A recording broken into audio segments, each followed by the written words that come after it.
आपण पाहत आहात SM मराठी न्यूज।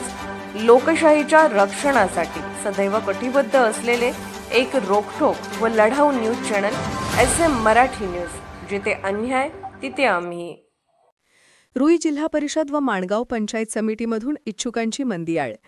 रुई जिल्हा परिषद मतदारसंघ सध्या मोठ्या चर्चेचा विषय बनला आहे।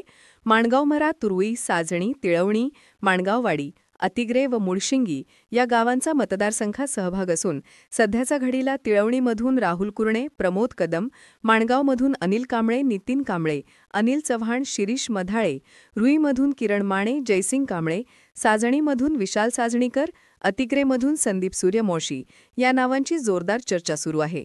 पण अटीतटीच्या या लढतीत माजी आमदारांचे सुपुत्र, विद्यमान आमदारांचे स्वकीय सहाय्यक व महाराष्ट्रातील एका मोठ्या मंत्र्यांचे स्वकीय सहाय्यकही मैदानात उतरण्याची दाट शक्यता या मतदारसंघातून वर्तवण्यात येत आहेत।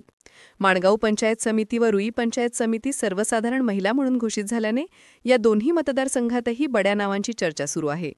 यामध्ये प्रामुख्याने रुई पंचायत समितीसाठी सौ सपना अभयकुमार काश्मीरे, सौ सारिका संजय मगदूम, तसेच माणगाव पंचायत समितीमधून सौ मिनल राजू मगदूम, सौ पूजा गोमटेश पाटील, सौ जयश्री अभय भणवाडे, सौ दीपाली मनोज आदाण्णा, सौ रोहिणी प्रकाश आदाण्णा, सत्वशिरा रविराज जाधव पाटील आदी नावांची जोरदार चर्चा सुरू आहे। SM मराठी न्यूज चॅनलला लाईक करा, शेअर करा आणि सबस्क्राईब करा।